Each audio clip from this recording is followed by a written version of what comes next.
रसिको नमस्कार, मी पराग माटेगावकर. ध्येयवेडे कलाकार या माझ्या सिरीजमध्ये या एपिसोडमध्ये तुमचं मनापासून स्वागत. पुनश्च तुम्हाला धन्यवाद द्यायचे आहेत. छान तुमचे रिप्लाय माझ्यापर्यंत येत आहेत, तुमचे मेसेजेस मला मिळत आहेत.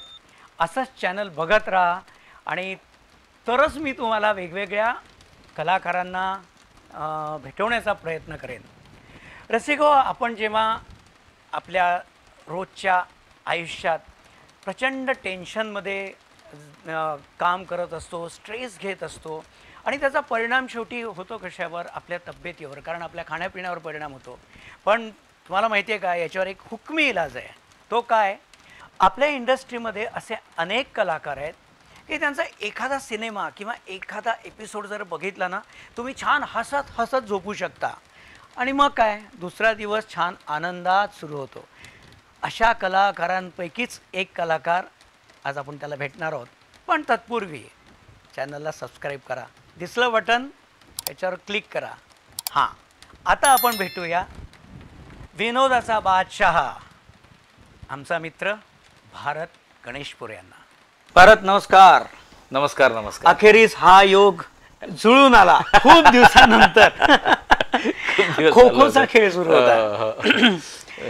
तुझी ओळख वगैरे करून देण्याच्या भानगडीत मी काय अजिबात पडणार नाही. बिलकुल नाही. कारण घराघरात तू माहिती आहेस, अगदी लहान मुलांपासून तर अगदी वयोवृद्ध नागरिकांपर्यंत.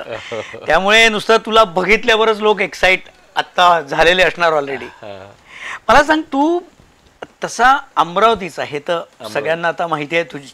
एक तर तुझ्याबद्दल लोकांना सगळी माहिती आणि तुझ्या भाषेवरून ते पटकन कळतं. आता तू आणि मी दोघंही विदर्भातले, त्यामुळे मला आज एक ना वेगळी मजा येते तुझ्याशी बोलायला. आणि तू तुझ्या मस्त तुझ्या शैलीतच बोल, ती एक गंमत आहे वेगळी. मला वाटतं तू तसं शिक्षण कुठे तुझं? चांदूर बाजार? नाही, शिक्षण म्हणजे आमचं जरा टप्प्याटप्प्यात झालं. आमच्या वडील पंचायत समितीला होते की नाही, तर त्यामुळे त्यांच्या बदल्या व्हायच्यात. म्हणजे आहे सगळं अमरावती जिल्ह्यातच. मग पहिल्यांदा पहिला दुसरा वर्ग चांदूर रेल्वे नावाचं एक गाव आहे, माहिती आहे मला. त्यानंतर 5वी 6वी पर्यंत दर्यापूरमध्ये होतो. दर्यापूर माझं बेसिकली गाव. अच्छा. दर्यापूरमध्ये होतो. त्यानंतर मग 8वी 9वी 10वी 11वी 12वी चांदूर बाजार तिथं बदली झाली. 12वी नंतर आम्ही अमरावतीला, म्हणजे मी शिफ्ट झालो. तर अमरावतीला मग ग्रॅज्युएशन अमरावतीला केलं. बरं. BSc ॲग्री त्या ह्याच्यात. BSc ॲग्रिकल्चर केलंस तू? शिवाजी कृषी. काय सांगतोय? क्या बात आहे. शिवाजी कृषी महाविद्यालयात. म्हणजे तुझ्या एकंदरे जो तुझे विनोद, ही सगळी स्टाईल जी आहे त्याच्यावरून असं वाटत नाही तू एकदम ॲग्रिकल्चर सगळं केलं असेल. पण त्याचा काही फ्रँकली उपयोग होतो का काही? नाही ना, काही नाही. म्हणजे असं आता असं आहे की आपण जर बघितलं तर ॲग्रिकल्चर आहे आपण, पण शेजारच्या घरातल्या कुंड्या बघितल्या तर चांगल्या भरभरून येतात. आमच्या कुंड्याला फुलंच येत नाहीत. तसं हे आहे. पण तसं आहे, मी मातीशी थोडासा जुळलेला असल्यामुळे गावी शेती हे ते. शेती आहे.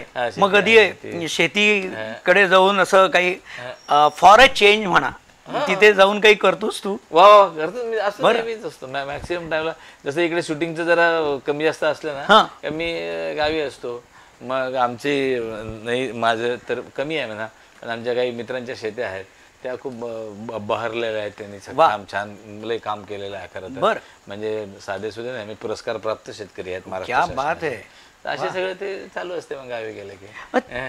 तुझे वडील एज्युकेशन डिपार्टमेंट? एज्युकेशन म्हणजे काय? म्हणजे काय? हे ADI होते पंचायत समिती. बरं. हा, म्हणजे हे शाळा तपासणी वगैरे, हे इन्स्पेक्टर म्हणायचे ते. बरं. हा, शाळा आहे ते, तर त्यांच्याकडे ते डिपार्टमेंट होतं. म्हणजे त्यांचा जॉब तुझ्याकरता अवघड होता की सोपा होता? शाळा तपासणीच. आमचा दोघांचा जॉब तसा सेमच होता की घरच्या लोकांच्या शिव्या खाणे. कारण तेही पण घरी नसायचे, मी पण घरी नसतो. आमची आई म्हणायची नेहमी, अरे काय आता सगळे नोकरी. प्रत्येक असं होतं की ते होते पंचायत समितीला, फक्त पण सोमवार किंवा मंगळवार कधी असं पंचायत समितीत असले तर. अदरवाईज मग ह्या शाळेला भेट, त्या शाळेला, म्हणजे ते इन्स्पेक्शन असं चालू असायचं. त्यामुळे ते बाहेरच असायचं रिटायर्ड होईपर्यंत. पण हे तुझं अभिनयाचं, आता आपल्या नागपुरी भाषेत किंवा विदर्भातल्या किडा म्हणतात, तो किडा तो पहिल्यापासूनच होता असं मला वाटतं. हा हा कारण एक मला तुझ्या बाबतीत कळलंय की तुझे मित्र श्याम कोठारी हा हा हा हा त्याचे वडील यायचे आणि एक विशिष्ट आवाज करायचे आणि ते आले असं त्यांच्या सुनेला कळायचं आणि ती पटकन पाणी आणायची. पण काही दिवसांनी त्यांचा आवाज तूच काढायला लागला तरी ती पाणी काय काय किस्सा आहे तो? नाही काय नाही, आमचे मित्र होते. असं घर असायचं ना गावात, असं गावात कसं घर असतं की हा रस्ता एक असतो आणि एक रस्ता मागचा असतो. बरं. गावातले घर कसे की ह्या इथून सुरू झालंय की मग ते घर दामन हे ते माग किचन आणि मागचा दरवाजा, तो दरवाजा मागच्या रस्त्यावरती उघडतो. असे लांब लचक घर असायचे ते. तर ते कसं की ते मारवाडी होते ते, त्याच्यामुळे त्यांना ते सासऱ्याचा चेहरा बघू नये किंवा असं ते जे काय त्यावेळेस होतं म्हणून ते आवाज द्यायचे दरवाज्यातनं, बेनाने. ते बेनानी म्हणजे सून, सुनबाई आपण म्हणतो सुनबाई, बेनाने. तर ते तिथं रेडी व्हायचे. मग ते आपलं दुपट्टा बिपट्टा समजा आता कधी गप्पा करत बसल्या बायका तर मग ते उठून मग ते पाणी बिणी आणून ते असं द्यायचं. तर ते आम्ही मग आम्ही त्याचे मित्र होतो. मग कधी एकदम आवाज काढायचो दरवाज्यातून, बेनाने. ते तिकडे रेडी एकदम मरवा एक दिन असं होतं. तुझे तसे घरात तुम्ही कोण कोण, म्हणजे भाऊ बहिणी? तुला भाऊ आम्ही आता एक माझा लहान भाऊ आहे. माझा मोठा भाऊ होता तो वारला एक 10-12 वर्ष झाले. बरं. तर तो लेक्चरर होता. त्याची मिसेस आहे ऍडव्होकेट तिकडे अंजनगावला, ते आहे. आणि लहान भाऊ आहे. तर लहान भावाचं त्याचं चालू असते ते दालमिल वगैरे आहे त्याच्या तळेगावला, आपलं ते तळेगाव आहे ना तिकडे त्याचं दालमिल आहे. मग ते त्यांची एक ॲग्रो प्रॉडक्ट कंपनी आहे आणि त्या कंपनी थ्रू मग हे तूर खरेदी करणे किंवा हे खरेदी करणे, ते पॉलिश, मग ते विकणे, मोठा दालमिल आहे त्याचा ऍक्च्युअली. बरं. तर ते चालू आहे त्याचं त्यांच्या ह्याच्यात. मी जे तुला म्हंटल की ऍक्टिंगचा किडा, पण तू काही शांत बसलेला नसणार तेव्हा सुद्धा. मग काही नाटकातून काम किंवा तिकडे? म्हणजे ऍक्च्युअली कसं आहे की खूप आमच्या ते चांदूर बाजारला जेव्हा आम्ही होतो ना तेव्हा मी 8वी 9वी 10वी 11वी 12वी असं चांदूर बाजार होता. तर तो जो आहे तो जो जास्त मॅक्सिमम जो शौक म्हणतो आपल्याला व्यसन लागणे ते त्या गावात लागलेलं आहे. तर त्या गावात म्हणजे हे गोष्ट फार मोठी गोष्ट आहे खरं तर. म्हणजे जसं आता एकांकिका स्पर्धा होते बघ, तर सगळीकडे एकांकिका स्पर्धा होती. पण 3 अंकी नाटकाच्या स्पर्धा ज्या आहेत ह्या फक्त शासनाच्या होत्या. शासनाच्या होत्या, बरोबर. पण चांदूर बाजारमध्ये 3 अंकी नाटकाच्या स्पर्धा व्हायच्या आणि 8-8, 10-10 नाटकं त्या सीझन मध्ये तिथं सादर व्हायचे. रोज एक नाटक असायचं जसं शासनाचं होतं. ते कलाभिषेक नावाची एक संस्था आहे चांदूर बाजारला. ते भाईसाहेब चुनोडे, ते मदन देशमुख वगैरे हे सगळे मिळून ते संस्था चालवायचे. आणि मग ते वर्गणी जमा करून पास काढायचे. म्हणजे बाबा 100 रुपयाची पास किंवा 75 रुपयाची पास, मग म्हणजे त्यावेळेसच्या रेट प्रमाणे. बरोबर. आणि मग त्या पासमध्ये तुम्हाला ते 10 नाटकं दाखवणार, हे नाटकं दाखवणार, असं ते असायचं. आणि खूप लोक यायचे, खूप पब्लिक यायची होती. तर तिथं मग मी हे नाटकात काम करायला लागलो. आवड होती पहिल्यापासून, नाही असलेला भाग नाही. पण नाटकाचं कल्चर जसं दर्यापूरला होतं तसं नाटकाचं कल्चर दर्यापूरला नव्हतं. मग दर्यापूरला आम्ही चांदूर बाजार गेलो होतो तेव्हा तिथं नाटक वगैरे होत होते. तर तेव्हापासून मग ते मी लागलो. मग अमरावतीला आलो. मग नाट्यधर्मी नावाची संस्था होती, राजाभाऊ दखणे. तर नाट्यधर्मीमध्ये मी जॉईन झालो. मग त्यानंतर राजनाट्य स्पर्धेचे 3-4 प्रयोग केलेत. म्हणजे 3-4 नाटकं केलेत. मग त्याच्यानंतर आम्ही वाडा चिरेबंदी मी शेवटचं नाटक केलं होतं. क्या बात आहे. महेश एलकुंचवारांचं आमच्या नाट्यधर्मी संस्थेद्वारे. तर वाडा चिरेबंदीचं जे नाटक होतं त्या नाटकाच्या दरम्यान मी इकडे आलो खरं तर. आणि मग ते आमचं फायनल मध्ये, तेव्हा काय फायनल नाटक यायचे. आणि मग तेव्हा फायनलचे नाटकं फक्त मुंबईतच होत होते. आता कसं कुठे कधी सोलापूरला फायनल होते, कधी अमरावतीला फायनल होते. तर तसं नाही त्यावेळेस ते. आणि मग ते आमचं नाटक, आमची संस्था चांगली होती त्याच्यामुळे दरवर्षी फायनलला येणे. मग फायनलला काही फार मिळायचं नाही आम्हाला, पण वाडा चिरेबंदी स्टँड झालं होतं, फक्त 3rd आलो होतं फायनल. आणि ते तेव्हा यायचं आपण मुंबईला. मग तेव्हा आलो तर मग ते हे जे आपले भटकळ साहेब आहेत, तर ते भटकळ साहेब तिथं नाटक बघायला आले. आणि ते म्हणाले की ह्या नाटकाचा प्रयोग आमच्या सदस्यांसाठी तुम्ही एकदा करा. मग आमचं असं तारांबळ वळले की आता बरं तो आता कसं होतं की आज आलो प्रयोग केला. दुसऱ्या दिवशी आपली तेव्हा अमरावती नव्हती, विदर्भ एक्सप्रेस पकडली की वापस. असा तो कार्यक्रम होता.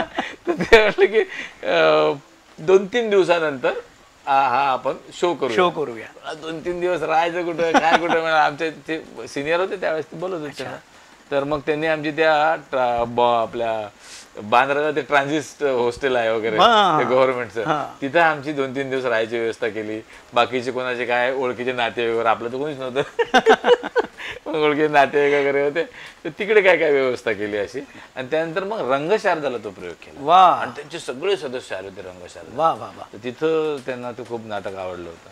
मग त्यानंतर आम्ही असा विचार केला की आता क्या जाते अमरावती, राहायच्या इधर यायचे. पण तरी वापस गेलो म्हणा. मग परत एकदा MPSC ची परीक्षा द्यायला म्हणून आलो. तोपर्यंत ग्रॅज्युएशन झालं होतं. MPSC परीक्षा द्यायला आलो, मग नाही गेलो वापस. अच्छा, मला वाटतं त्या दखण्यांचं अभय दखणे त्यांच्याबरोबर तू. अभय दखण्याच्या ते याला राहायचा जोगेश्वरला, त्याच्या रूमवर राहत होतो मी अभय दखण्याच्या. पण मी असं ऐकलं की घरी तू सांगितलं होतं की मी इंटरव्ह्यूला जातोय. हा, तेच परीक्षा द्यायला चाललो म्हणून सांगितलं. आणि गेलाच नाही. नाही, परीक्षा देऊन आलो मी. बरं, इथं होती माझगाव डागला, ते आयकर भवन आहे ना, तिथं सेंटर होतं. तिथं परीक्षा दिली. त्यात माहितीच होतं आपण पास होणार नाही, त्याचा रिझल्टची वाट निमित्त होतं आलो. मला त्यानंतरच्या तुझ्या स्ट्रगल बद्दल जाणून घ्यायचं आहे मुंबईत. कारण ऑल द वे अशा लहान गावातून येऊन मुंबईत आपलं एक स्थान बनवणं हे काही सोपी गोष्ट नाहीये. काय स्ट्रगल होता तुझा मुंबईतला? नाही, स्ट्रगल म्हणजे आता कसं होतं की दखनीची रूम सोडली, मग MLA हॉस्टेलला राहत होतो. मग आता तो स्ट्रगल म्हणजे कसं आहे की ते आपलं म्हणजे असं की काम तर पाहिजेच आहे, पण संध्याकाळी जेवायला पण पाहिजे. हा एक म्हणजे आपलं असं नाही होत की बाबा मावशीच्या घरी राहिलोय म्हणजे जेवण तर आहेच, अशातला भाग नाही. त्यामुळे संध्याकाळी जेवणाचं काय इथपासून जो स्ट्रगल. करेक्ट. मग काय कसं काम मिळेल. बरं, आता कसं होतं की मग मी ह्याच्यामध्ये भरपूर काम केलं. असिस्टंट होतो मेकअपला, ते राजन वर्धम नंदवर्धम जे आहेत त्यांच्याकडे कामाला होतो. तू मेकअप शिकलास? हा, मी आता थिएटरमध्ये करायचो, पण ते आपलं तेवढं आपलं पब बीप आर्टिस्टला मारायचं. फार मेकअप बिकअप करायच्या भानगडीत नाही पडलो मी की. पण माझी इंटरेस्ट तेच होता की सगळ्यांचं मेकअप झालं, शूटिंग सुरू झालं की आपली ते बॅग घ्यायची, ते पब बीप घ्यायचे सगळ्यांचे 4-5 हे ते, आणि सेटवर उभं राहायचं. सेटवर उभं राहून आपलं ते घाम टिपणे हे ते. पण तो आमचा नंदू म्हणायचा नेहमी, तो म्हणला अरे तू काय सारखं सारखं तिकडे हे करतो, ते इथं हे करत जा, इथं शिकशील ना तू मेकअप शिकून. नाहीतर ते काय नुसतं पुसून काय अर्थ आहे तो. तर मी म्हणलं नाही अरे मला करायचंच नाही नंदू. तू म्हणलं मग तू कशाला आला इकडे? मला ऍक्टर व्हायचं, मी ऍक्टर. अरे पागल झाला का तू? असं कोणी ऍक्टर बिक्टर होत असते का? इथं पागल तुम्ही गावचे लोक आहेत ऍक्टर बिक्टर बनायला. म्हणलं नाही रे, मी काम करू नये, लोकांना माहिती नाही मी नाटकात काम केलंय, मला राज्यनाट्य स्पर्धेचे बक्षीस. मला अरे इथं हजारो लोक असतात त्यांना राज्यनाट्य पक्षाचे बक्षीस भेटतात. म्हणलं यार नाही रे तसं नाही. मग करत म्हटलं मी. फक्त मग आता तिथं काय करतो म्हटलं, तिथं मी जात होतो. कोण कसं बोलते, कॅमेराचा अँगल काय आहे, कोण कुठं उभं राहायचं आहे, मग तो कॅमेरामॅन सांगतो इथपर्यंतच ये. मग थोडासा नट पुढे गेला तर अरे कट कट कट कट नाही, त्या रेषेपर्यंतच ये, इथं मार्किंग दिलेलं आहे. तर हे आपल्याला थिएटरमध्ये नव्हतं ना. थिएटरमध्ये कसं तुम्ही इकडून निघाले तिकडे गेले, तिकडून निघाले इकडे गेले, तरी प्रेक्षक तुम्हाला सगळं म्हणजे नाटकात आणि थिएटरमध्ये फरक काय आहे, तर तेवढाच फरक आहे की नाटक आपण प्रेक्षक बघतो म्हणजे आपण स्वतः बघतो. आणि सिनेमा आणि सिरियल मध्ये काय आहे, तर सिनेमा आणि सिरियल ते दाखवतात आपल्याला. करेक्ट. कारण आपल्या फ्रेमवर जेवढं येईल तेवढंच आपल्याला बघता येते, ते दाखवतात. त्यांना वाटलं की फुल शॉट दाखवा, ते फुल शॉट दाखवतील. त्यांना वाटलं क्लोजअप दाखवतील, ते क्लोजअप दाखवतील. म्हणजे आपण नाटक सिनेमा त्यांच्या अँगलने बघतो. करेक्ट. तर तो तसा तेव्हा तो शिकण्याचा काळ होता. मग त्याच्यात मला माझ्या लक्षात आलं की म्हटलं ह्या रे असं टेक्निक आहे, हा कॅमेरा आहे तर बाबा आता आपण कॅमेऱ्यात बघून बोलतो, ते कॅमेऱ्यात बघून नाही बोलायचं, त्या आर्टिस्टकडे बघून बोलायचं. त्यानंतर एक तो भयंकर गोष्ट म्हणजे त्याच्यातली क्लोजअप नावाची, यांचे क्लोजअप काढून घ्या. तर मला ते असं वाटायचं की यांचे क्लोजअप काढून घ्या म्हणजे. मग तो पहिले हे शॉर्ट झाला की हाही बोलायचा हे सगळं हे ओके होतं आपल्यासाठी. आता क्लोजअप म्हणजे हा एकटाच माणूस बोलतो, कॅमेराकडे बघत, इकडे बघ ह्या साईडला बघायचं, आणि मग हा इथे एक माणूस आहे असं इमॅजिन करायचं असं. म्हटलं रे हे कठीण गोष्ट आहे, तर ती गोष्ट सगळी त्या ह्याच्यात शिकायला भेटली त्या अँगल मध्ये की म्हणून मग मी ते मेकअपचं सामान घेऊन सेटवर तिथं ड्युटी आपली जवळून बघायचं सगळं. पण मला वाटतं तुझं नाव जे थोडंसं झालं ते मकरंद अनासपुरेंच्या टिकल ते पॉलिटिकल त्याच्यामुळे झालं का? हा ते चंदू कुलकर्णीचं चंदू कुलकर्णी, करेक्ट. चंदू कुलकर्णीचं टिकल ते पॉलिटिकल होतं. तर तेव्हा आम्ही संजय पवार जे होते तर ते पण इथे NNP मध्ये राहायचे. तेव्हा आम्ही NNPत राहत होतो ऍक्च्युली. तर त्यांना मग त्यांनी श्याम पेटकर नावाचा आपला लेखक आहे, तर त्यांनी काही एपिसोड दिले होते टिकल पॉलिटिकलचे लिहून. मग त्याच्यात त्यांनी ते राजा राणी आणि हे ते असे जो काही आपल्या इकडचं जे दंडार किंवा आपल्या इकडचं जे लोकनाट्याचा प्रकार आहे तर तो त्यांनी एक स्किट त्याचं असायचं, एक एपिसोड. तर ते 2-3 एपिसोडचं काही एका एपिसोडमध्ये 4 भाग असायचे. तर 4 भागाचा तर एक भाग त्याचा असायचा. तर त्याच्यात मग मी ते विदर्भाचा राजा करायचो असं. बरं. हा, तर मग ते तिथं थोडंसं बऱ्याच लोकांना ते क्लिक झालं की हा एक नाटक हा असा आहे. त्यानंतर पण बरंच झालं काम, पण ते लवकर बंद पडलं ऍक्च्युली त्या मानात. पण ते खूप पॉप्युलर सिरियल होतं. म्हणजे तू मला पुन्हा थोडंसं मी मागे जाणार आहे, कारण एक इन्सिडन्स जो तुझ्या आयुष्यात घडलेला आहे की हे सगळे तू मेहनत तर तू कमालीची इथेही केली आहे, तुझ्या बोलण्यातून ते येतच आहे. पण अमरावतीला असताना राजकमल चौकात तुझं रसवंती गृह होतं, बरोबर आहे ना? आणि तुझी बोटं सगळी जिथे आपण ऊस घालतो तिथे बोटं अडकली होती. काय झालं होतं नेमकं? नाही काय होतं की तिथं मी BSc झालो.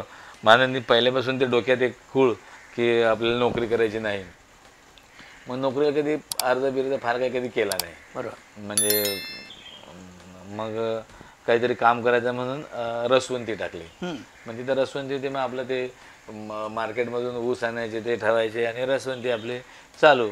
आणि आपल्या इथं कसं होतं की उन्हाळ्यात इतकी ऊन असते, उन्हाळ्यात कोणी दुपारी बाहेरच पडत नाही. हो बरोबर. एक संध्याकाळचे पडले एक ते सकाळचे. आणि रसवंतीचा धंदा किंवा कोल्ड्रिंक्सचा आपल्या इकडचा जो आहे धंदा तो संध्याकाळी 6-6:30 नंतर रात्री 10-11 वाजेपर्यंत तिकडे चालतात. तर दुपारी काय ते बँकेचे लोक यायचे, त्यांना ते दुपारी लंच वगैरे झालं जवळच होती बँक, तर ते 7-8 लोक यायचे. मग 7-8 लोक यायचे तर काम तेवढंच आहे. मग ते सकाळचा 10-10:30 पर्यंत धंदा झाला की मग फार एका दुका कोणी आला तर आला की कोणी येत नव्हतं. मग ते यायचे बरोबर रेग्युलर 1:30-1 वाजता समजा जेवण खावण करून. मग त्यांच्यासाठी एक 8-10 ग्लास रस काढायचा. तर ते होतं. आणि मग ते मी मशीन धुवून टाकायचो. बरं.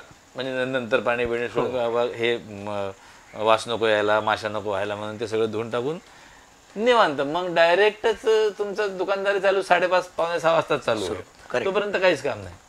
मग ते आता त्यांना रसबीस काढून दिला, ते गेले मी आपलं ते धुवायला गेलो साफ.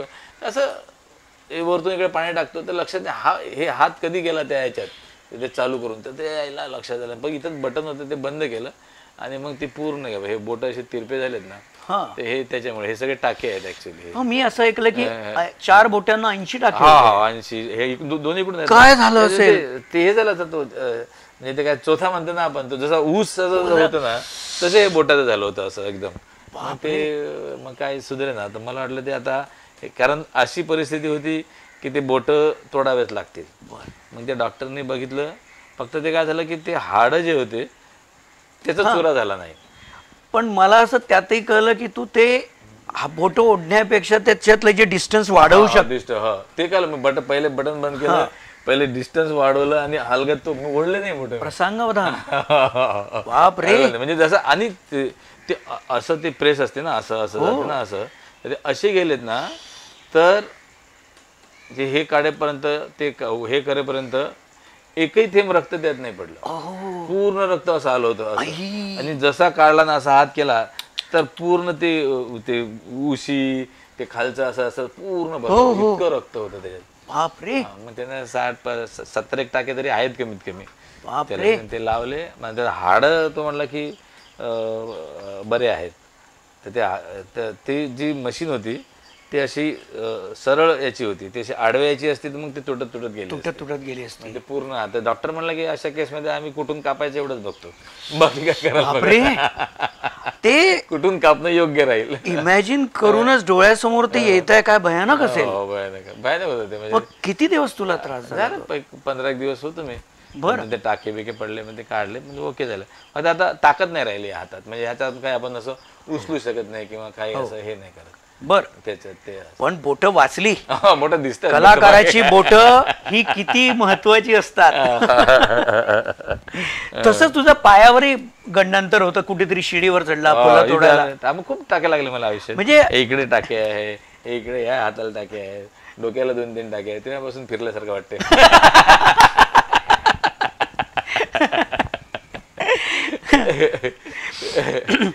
मी असं ऐकलंय जे की 2 सुपरस्टार आपल्या फिल्म इंडस्ट्रीचे दादा, 2च सुपरस्टार, ते म्हणजे राजेश खन्ना आणि बच्चन साहेब. या दोन्ही लोक कलाकारांकर दिग्गज लोकांबरोबर तू काम केलंय. काय म्हणजे काय होतं ते? काय एक ऍड होती एका याची बँकेची, त्याच्यात बच्चन साहेबाचा हे झाला, परिचय झाला आणि त्यांच्याबरोबर काम करण्याचा योग आला.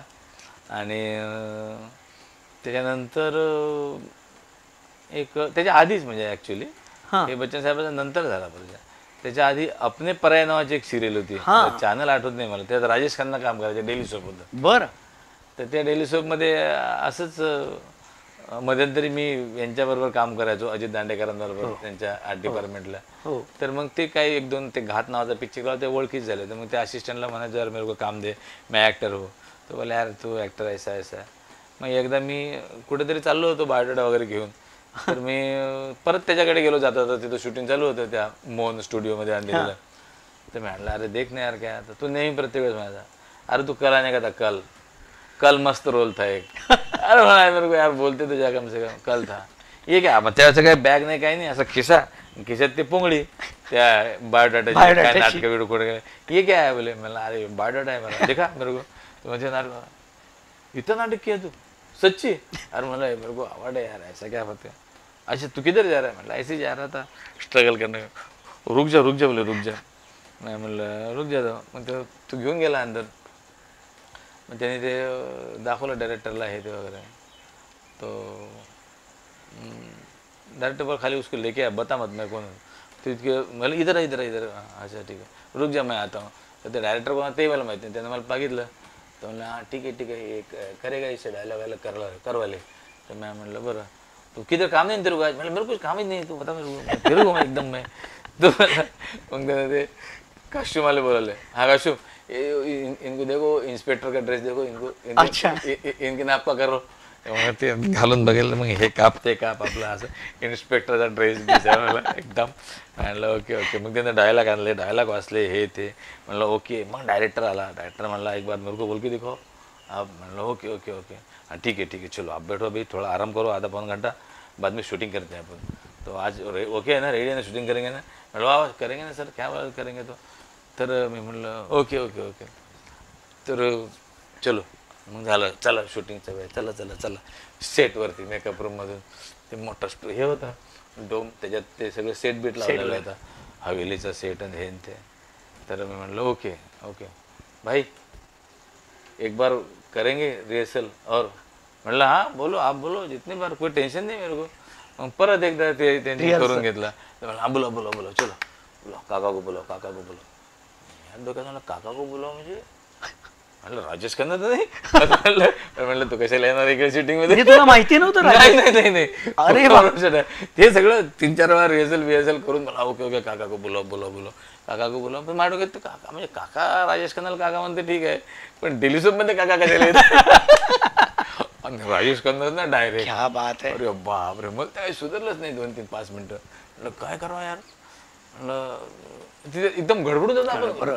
किती लहानपणापासून पिक्चर बघितलेले, आज डायरेक्टच आलाय ना, त्याच्या बरोबर काम करायचं, त्याच्याबरोबर काम करायचं आपल्याला. तर मी थोडंसं कसं हडबडलो. Okay ready. मग ते डायरेक्टरला दिसलं. तर तो म्हणला एक मिनिट रुको. अरे भाई लाईट ये इधर का क्या है यार ये निकालो. असं करून तो माझ्याजवळ आला. बोला बहुत अच्छा कर रहा है तू, टेंशन मत ले, बिल्कुल अच्छा हो रहा है तेरा, क्या बात, बिल्कुल घबरा मत, अभी देख लेना काका को, अभी छोड़ दे. हाँ अभी मस्त कर. म्हणलं ओके. मग थोडंसं मला मग लगेच सीन. आणि तिथं काय ते फार काही आपल्यासारखं सीन म्हणजे असं काही अर्ध पान असं बोलावं लागत नाही. तिथं काय सिस्टम तेच आहे. एक वाक्य बोललं की कट. क्लोज यांचे क्लोज त्यांचे, बाकी काय समजलं. त्यामुळे सोपं होतं बरोबर सोपं होतं ते. पण झालं मग असं मी 8 दिवस त्यांच्याबरोबर क्या बात आहे. 8 दिवस काम केलं. पण किती त्या वेळेला किती समाधान वाटलं असेल ना. म्हणजे राजेश खन्ना साहेबांबरोबर मला तू आधी केलं आणि बच्चन साहेबांबरोबर नंतर. त्यानंतर मग हे एक ऍड आली याची, एक बँकेची होती ती. बरं. तर त्या ऍडमध्ये बच्चन साहेब होतं. त्याचेही पण म्हणजे नंतर मला कळलं की 250-300 लोक होते बरं. त्याच्या ऑडिशनला. म्हणजे त्याच्या ऑडिशन मी एकच ऑडिशन कमीत कमी 6 ते 7 वेळा दिली. काय सांगतोय. म्हणजे बोलावलं ओके ओके ओके फिर आप आइए. मग असे त्यांनी 250तले 70 वेगळे, मग 50 वेगळे, मग 40 वेगळे, मग 10 वेगळे, असं प्रत्येक वेळेस. बापरे. हा. आणि मग ते हे केलं. मला डायरेक्टर मला बच्चन साहब को ऐसा रूबरू देखा है क्या आपने कभी. तो मैंने ऐसा देखा नहीं, वो दुबई में आए थे एक बार, हमारा वो मिक्टा का अवार्ड रहता फंक्शन, तो उसमें गए थे. तो मेरा एक वहाँ पर स्टेज पर हमारा स्किट था, तो सामने बैठे थे, तो मैंने देखा उनको. अच्छा अच्छा, उनके साथ काम किया है कभी. मैंने नहीं, काम नहीं किया कभी. अच्छा अच्छा अच्छा अच्छा. तो वही रखने का है अपने को. बस पहली बार देख रहे हैं बच्चन को, बस यही रखने का है. क्या बाकी कुछ नहीं है इसमें कि अभी अभी दिखे आपको बच्चन साहब, बस इतना ही रखने का है बस. और वो ये बच्चन साहब ही है, दूसरा कुछ कैरेक्टर नहीं है. डायरेक्ट अमिताभ बच्चन से ही बात हो रही है आपकी. क्या बात आहे. मग ते तोही माणूस पण एवढा बापरे कमाल. कमाल. म्हणजे ते असं होतं. आम्ही गेलो तिथं रिहर्सलला. बच्चन साहेब आले, हे भारत है, ये विनीत है. तो विनीत होता शर्मा, हिंदी पिक्चर मध्ये असते. अच्छा अच्छा, कैसे आप कहाँ से हो, सगळे विचारपूस. तो रिहर्सल करते हैं. आम्ही रिहर्सल केली. मग बच्चन साहेब आम्हाला रिक्वेस्ट करतात. म्हणजे बघा ते किती, तो माणूस किती ग्रेट असेल बघा. एक बार और रिहर्सल कर लेते हैं. अरे हम तो 10 बार करेंगे. एक बार और त्याची आयडिया असते की विनाकारण हे आता भिले फापलले तर आपला 1 तास 2 तास एक्स्ट्रा जातील इथं यायला. त्याच्यापेक्षा यांच्याकडनं करून घेऊ, म्हणजे एका झटक्यात काम झालं की तेही मोकळे, आपणही मोकळे. Okay okay okay. मग ते म्हणलं की ओके अभी ओके, सब हम तैयार है डायरेक्टर साहब, अब सब लोग हम तैयार है भाई, चलो चालू करो फटाक से. कहाँ से क्या, कहाँ तक शॉट है. बच्चे साहब म्हणला, तो डायरेक्टर म्हणला सर ये पूरा ही है, आप यहाँ से आएंगे, ये सब इधर आपका ये डायलॉग है, इन दोनों के साथ ये सब होगा, ये और आप एग्जिट हो जाएंगे. ये पूरा करेंगे आप. हाँ पूरा है. बच्चन साहब परत देखो भाई वो पूरा करना चाहते हैं, एक बार और रिहर्सल कर लेते हैं. झाला मग फर्स्ट टेक ओके एकदम. क्या बात. मग एकदम ते फटाफट मजा आली. तर असं ते योग केलेल्या कष्टाचं समाधान. खरंच ना. अजून काय पाहिजे की 2 एवढ्या लिजेंडरी आर्टिस्ट बरोबर काम करणं. मला सांग की हे तू करत होतास, म्हणजे आपण थोडं मागे जाऊन चंद्रकांत कुलकर्णींचं नाटक वगैरे, मग कमर्शियल सक्सेस म्हणतात ना लाईफ, तो कुठला तुझा कमर्शियल. मी तर तसं किंवा हे आता ऍक्च्युली एक सिनेमा केला होता आम्ही पहिल्यांदा, निशाणी डावा अंगठा. त्यानंतर अशोक सराफांबरोबरच निशाणी डावा अंगठा केला होता. आणि नंतर त्यांच्याच प्रोडक्शन मधला एक डाव धोबी पछाड पिक्चर, कमाल सिनेमा. तर हे दोन्ही सिनेमे उत्तम चालले. झी मराठीवरच होते ऍक्च्युली दोन्ही सिनेमे. तर त्याच्यामुळे थोडंसं हे झालं, रिकग्नाइज झालं, ओळखू यायला लागला की नाही हा आहे, हे करतो वगैरे. आणि मजा आहे. पण कामानं काम मिळालं. आम्ही निशाणी डावा अंगठा शूटिंग करत होतो आणि त्याच दिवशी अशोक मामाची ओळख झाली. बरं. त्याच्या आधी मी त्यांच्याबरोबर काम नव्हतं केलेलं नव्हतं. मग आम्ही तू कुठला हे ते वगैरे. मग आमचा एक मोठा सीन लागला, त्याच्यात माझे डायलॉग 2-4 जास्त होते त्या याच्यात. सीन झाला. मला अरे कुठचा आहेस तू. म्हटलं गणेशपुरे. असं मग गणेशपुरे. मग तेव्हापासून ते मला गणेश म्हणून, अजूनही गणेश म्हणूनच आवाज देतात, काय गणेश. तेव्हापासून. तर दुसऱ्या दिवशी परत आम्ही जमलो. मग सीन बिन झाले. मग आपलं मग त्यांना वाटत फार क्युरियोसिटी, काय केलं काय नाही, कुठून आला ॲक्च्युली असं. आणि तिसऱ्या दिवशी त्यांच्या प्रोडक्शन मॅनेजरचा फोन आला, एक सिनेमा करायचा आहे म्हणून. बरं. तर मी म्हणाला रे मी सिनेमा करतोय इकडे, आता मग बिझी दाखवायचं ना, बिझी इकडे सिनेमा चालू आहे असं काय बोलतोय. अरे आता नाही करायचं आहे, पुढच्या महिन्यात आहे. बरं. तू पुढच्या महिन्यात कोणाला तारखा देऊ नको. मी म्हणलं कोणाचं आहे, काय आहे, कोणाचं आहे पिक्चर, तुला काय करायचंय, तू पुढच्या महिन्यात शूटिंग करायचं एवढं लक्षात ठेव फक्त. म्हणलं बरं. परत दुसऱ्या तिसऱ्या दिवशी आम्ही दुसरीकडे शूटिंग करायला गेलो होतो युनिट. मामा भेटले, काय गांधीस कसं आहे. म्हणलं काही नाही मामा बरं. त्याचा फोन आला होता का रे त्या भोसलेचा. म्हणलं हा भोसले फोन आला होता म्हणलं मामा, पण ते काय कोणाचं काय काय बोललं नाही म्हटलं तो. अच्छा म्हणजे तू सगळं चेक केल्याशिवाय करतच नाही का. बरं. म्हणलं नाही नाही सहज विचारतो म्हणलं त्याला काय काय तो बोलत नाही. म्हणलं तुम्ही पण काम करता का ते विचारत मामा. हो मी पण. अरे म्हटलं तुम्हाला तर माहित असेल मामा, तुम्ही विचार कोण आहे प्रोड्युसर डायरेक्टर वगैरे, कोण आहे प्रोड्युसर डायरेक्टर वगैरे. म्हणजे तू असं पूर्ण त्यांची जन्मकुंडली घेतल्याशिवाय काम करतच नाही असं. नाही मी क्युरिओसिटी विचारण्याला बघ काहीच नाही. आता बघ डायरेक्टरचं बघू, प्रोड्युसर मी स्वतःच, तुला जमते का. मामाने तिसऱ्या दिवशी पिक्चर दिली ती मला. क्या बात आहे, वा वा. त्यानंतर मग दुसऱ्या महिन्यात येऊन एक डाव दोघी बजेट कमाल सिनेमा. म्हणजे तो किती वेळा बघितला ना तर अजिबात कंटाळा येत नाही, अजिबात. कमाल कमाल कमालच केला होता पिक्चर. हा होता.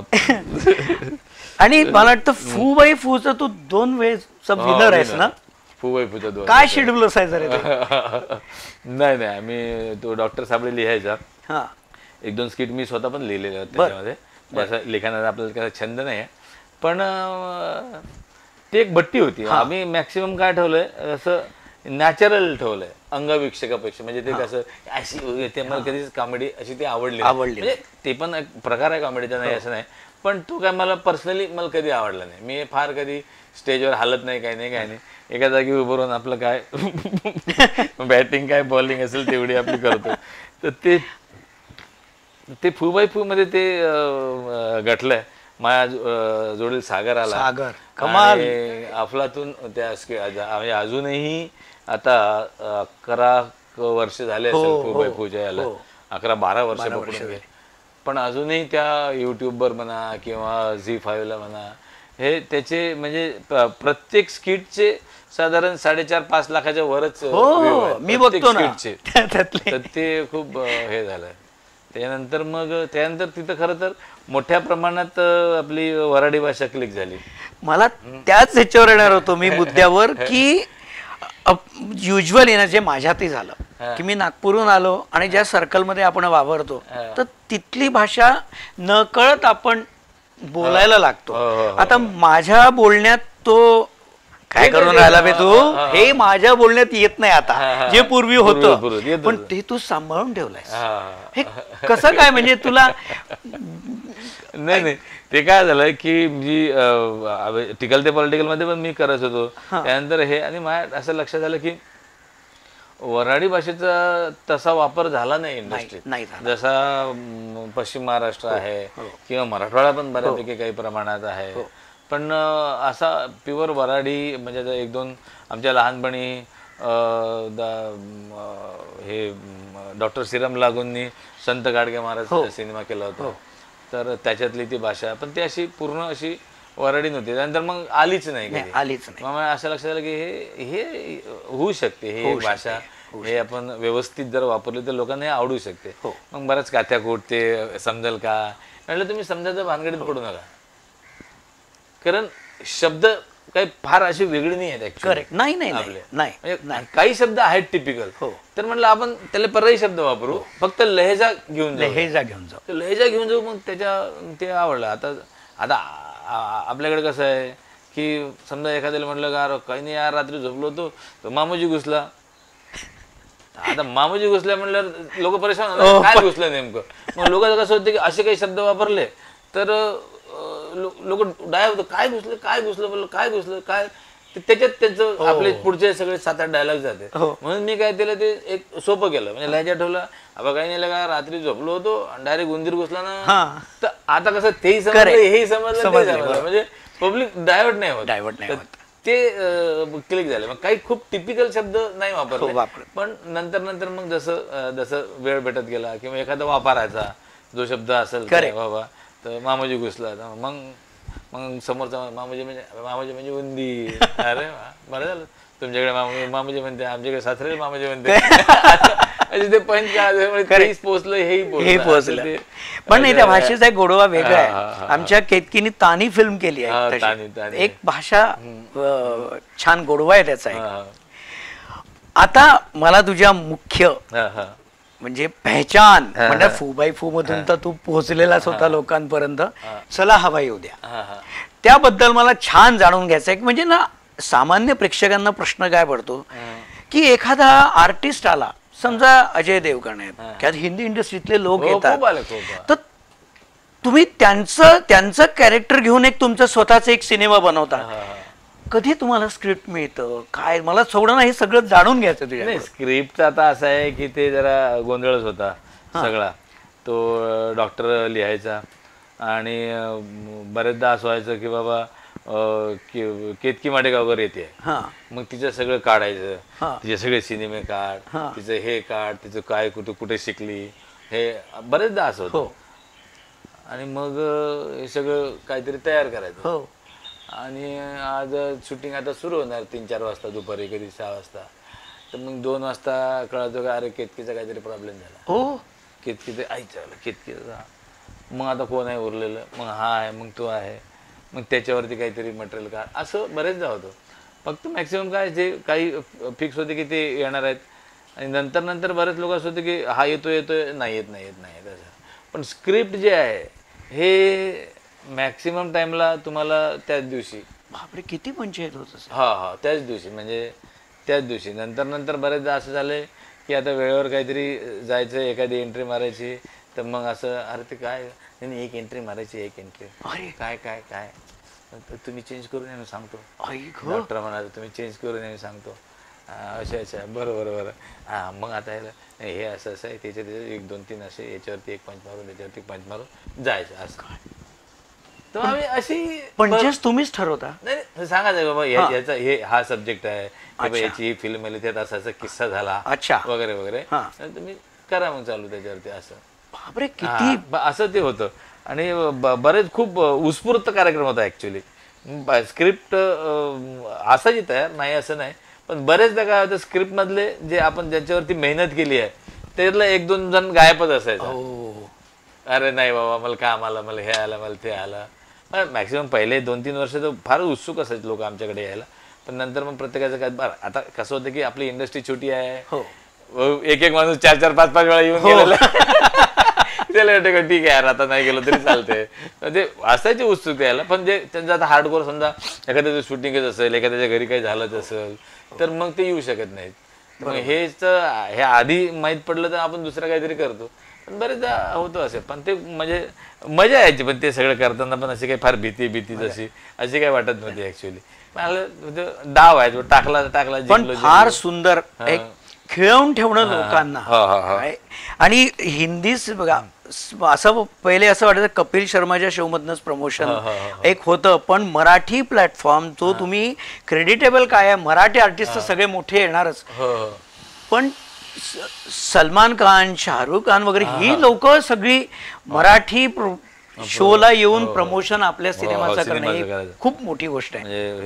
तर रोहित शेट्टीचं पण असं होतं की रोहित शेट्टी आवर्जून सांगायचा की भाई किधर नाही गए तो चलता, वो चलावदे में जाने का आपने. त्याचे सगळे सिनेमे चलावदे मध्ये आलेले आहेत. रोहित शेट्टी म्हणजे चलावदे सुरू झाल्यापासून त्याचे जे सिनेमे आलेत ते सगळे सिनेमे तो घेऊन आला.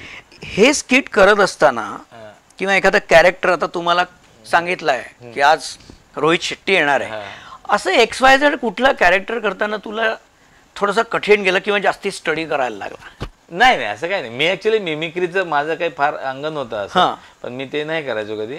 पण असं काही नाही झालं की पंचायत म्हणजे तो फॉर्मॅटच असं फ्री फॉर्म मध्ये होतं की बाबा वो कैसा है की म्हणजे जो चले तो चांद तक शाम तक भी नाही, असं ते काही असायचे. त्यामुळे आम्हाला असं वाटतं की मला पर्सनली असं वाटतं की चला त्याच्या 10 वर्षात जे काही स्किट केले असेल, जे काय केलं असेल, तर म्हणजे प्रत्येक वेळेस आम्ही जिंकलो नसेल पण हारलो कधीच नाही. कधीच नाही. हा, खरंच हा एक त्याच्यातला मुद्दा होता. आणि इतके वर्ष त्या सातत्याने आणि त्या क्वालिटीनी करणं इज व्हेरी डिफिकल्ट. त्याच्यामध्ये डॉक्टरची पण कमाल आहे. डॉक्टरने बरेच विषय तो काढायचा, तो आणायचा, तो शेवटपर्यंत आपलं, आणि म्हणजे अगदी अगदी एंट्री पर्यंत एक एक एक एक नाही तू असं कर, नाही मी असं करतो, मी तसं करतो. बरेचदा तर कोणतरी यायचं, मी पुष्कर श्रोत्रीला प्रश्न विचारणार आणि तुला विचारणार हो की नाही, तू फक्त मला मला माहित नाही. काय विचार ते नंतर तिथे बघू, तिथे सांगू. कमाल. मला माहित नाही. त्याच्यावर काहीतरी पंच काढलेला असायचं, मी तिथे नंतर सांगतो, वेळ नाही, चला चला चला चला चला, असं ते होतं सगळं. पण आता चला हायवे उद्या सध्या बंद आहे. बंद असण्याचं कारण काय? निलेश साबळे आता नाही आहेत तिथे. हे नाही, निलेश साबळे इथं दुसऱ्या चॅनलवरती गेले. त्यांनी एक शो तिकडे चालू. ऍक्च्युली काय झालं, आम्हाला गॅप पाहिजे होती खरं तर, आणि हे सर्वानुमते गॅप घ्यायचं हे ठरलेलंच ऍक्च्युली, कारण 10 वर्ष झाले होते आणि थोडी स्टॅग्नन्सी येते 10 वर्षानंतर. त्यामुळे थोडी गॅप घेऊन आपण चालू करूया. ऍक्च्युली चालू करणार ते झी, कारण आता हे मध्ये एक तो गॅप पुरता एक तो शो लावला लहान मुलांचा, लिटिलचा, तो कॉमेडीचा. त्यानंतर हे चालवायचं परत चालू होणार आहे. पण आता ते असं झालं की ते एक असतं ना की अरे म्हणतात ते की होतील की नाही, म्हणून त्यांनी दुसऱ्या चॅनल त्यांना ऑफर दिली आणि त्यांनी ती लगेच स्वीकारली. अच्छा, झालं. आमच्याकडे पण आले होते, पण मी म्हटलं जाऊ दे आता काय, 10 वर्ष आपण सतत काम केलंय, ते एक 3-4 महिने 5-6 महिने आपण थांबूया, थोडा जरा आनंद घेऊया. पण मला असं वाटतं की तुम्ही लोक तुमच्यासारखे कलाकार असताना झीवाले शांत बसणार नाही, काहीतरी नवीन फॉर्मॅट मध्ये ते करणारच होते ऍक्च्युली. पण ते जे एक हे असतं ना की यार एक कलाकार म्हटल्यावरती थोडंसं काय होईल की नाही, असं नाही काय ते वगैरे, तर ते त्यांनी आनंद फानंदमध्ये त्यांनी लगेच ते स्वीकारलं. पण गॅप घ्यायचं ठरलं त्याच्यानंतर पण आम्ही 3-4 महिने शूटिंग केलं की नाही आता थांबा, नाही आता पुढचं घेऊ असं. ते गॅप ज्या पहिली गॅप घ्यायची मीटिंग झाली त्याच्यानंतर 4 महिने शूटिंग केलं. 4 महिन्यानंतर मग आता ह्या मार्च पर्यंत मग असं ठरलं की हे जे आपलं अकॅडमिक इयर असतं ते काय असतं ॲग्रीमेंटचं जे एप्रिल टू मार्च, मग ह्या मार्च पर्यंत करूया आणि मग एप्रिल पासून आम्ही गॅप घेतला. पण झीचे काही बरेच कार्यक्रम ते चालू असतात ते, त्याच्यामध्ये आम्ही सहभागी होतो.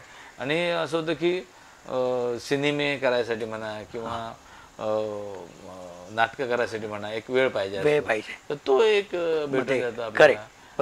तर मी पर्सनली जास्त एन्जॉय करून आलो ऍक्च्युली. फ्री टाइम म्हणजे मला एक तुला असं विचारायचं, जसं एक गायक मंडळी असतात ना, त्यांना असं एक आपण याला प्लेबॅक द्यायची इच्छा आहे किंवा या संगीतकाराकडे मला गायचं आहे ना, तर तसं तुझं काही आहे का की मला ना हे कॅरेक्टर करायला आवडेल, असं काही तुला असं काही तुला वाटतंय का डोळ्यापुढे? कॉमेडी शो मुळे काय होते की मॅक्सिमम कॅरेक्टर हे करून झालेले असतात, पण असं एखादा चांगला विलन आला किंवा एक म्हणजे असा एक वेगळा माणूस.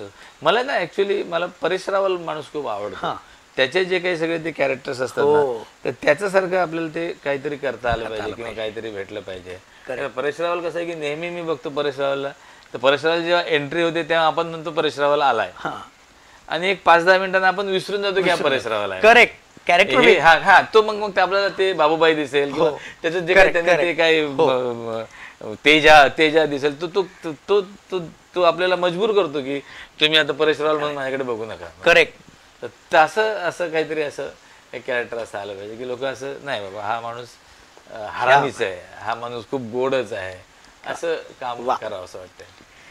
क्या बात है भरत, खूप दिवसाची माझी इच्छा पूर्ण झाली यार खरंच तुझ्यामुळे. आपला खूप खो खोचा खेळ सुरू होता, मी सुरुवातीलाही म्हटलं, पण तू मनापासून वेळ दिला आणि आज हे घडून आलं. बस मी माझी काय आणि रसिकांची इच्छा काय असणार की असंच तू लोकांना हसवत राहा आणि आम्हाला शांत झोप लागेल असं रोज काहीतरी तुझ्या हातून घडू दे. कारण ते एक असं खरंच असतं की रोज मी एक एपिसोड असा कुठला तरी छान बघतो, त्याने टेन्शन न घेता झोपतो. त्यामुळे तुझ्या सगळ्या पुढच्या प्रोजेक्ट्स करता माझ्याकडून मनापासून शुभेच्छा. Thank you so much. थँक्यू. तुम्ही रसिकांशी गप्पा मारण्याची संधी दिली त्याबद्दल तुमचं पण आभार आणि सगळ्यांना नमस्कार परत एकदा. थँक्यू. नमस्कार, मी भारत गणेशपुरे आणि आत्ता आपण बघताय मला सुरश्री या चॅनलवरती. तर अजूनपर्यंत कोणी जर तुम्ही सबस्क्राईब नसेल केलं तर हे चॅनल सबस्क्राईब करा, लाईक करा आणि विविध लोकांच्या मुलाखतींचा आनंद घ्या. नमस्कार.